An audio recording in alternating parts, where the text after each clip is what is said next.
Bleach Movie 3 Fade to Black is a movie where almost every character gets amnesia forgetting about Kuchiki Rukia, and since Ichigo's powers are still connected, they also forgot about him.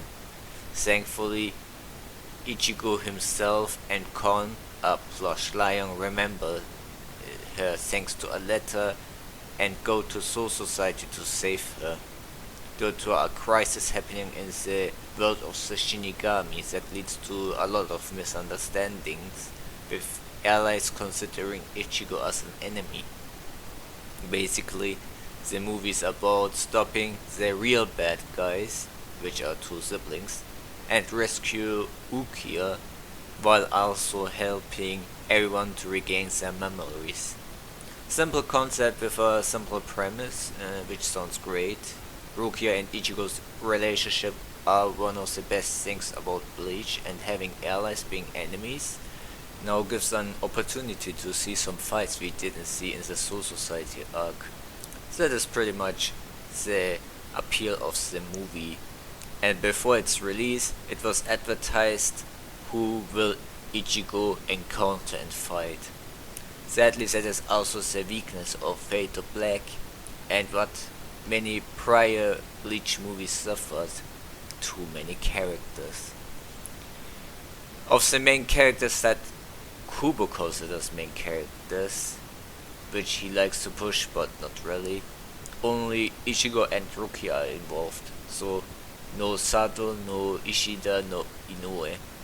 Even then, the cast is still crowded, with the directors wanting Ichigo to get some favorites as his allies back to save Rukia, such as Renji.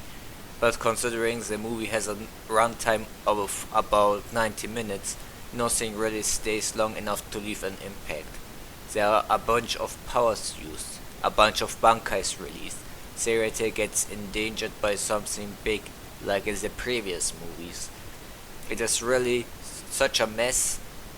Even the animations and soundtracks that are stellar can't help it.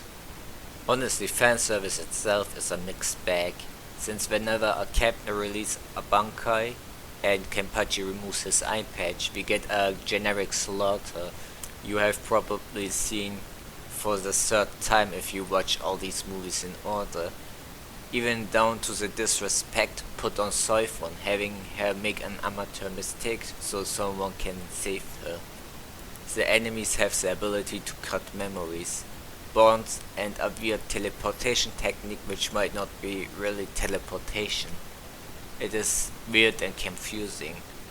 The memory cutting ability never plays a role in combat, and while the final fight is entertaining to watch, it doesn't stick even with the homages to episode 1 of the Bleach anime. Speaking of homages, there are a bunch of nods to the first arcs of Bleach. We see Byakuya act a bit different from his usual selves we are used to, and Rukia trying to figure out who she is. Other characters are pretty much no different from before they have lost their memories. The antagonist maybe is the weaker part of the movie.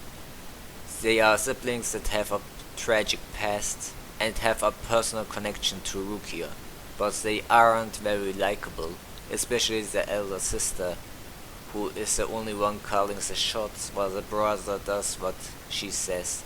He reasons sometimes, but doesn't feel like he has agency as a character at all. Overall, this movie is like all Bleach movies, can't reach its full potential.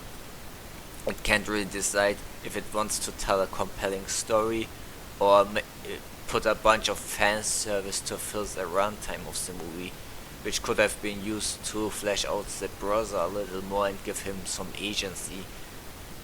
And the ending, while being symbolic, is very confusing in why it worked, and if other characters couldn't have done the same thing if Ichigo told them.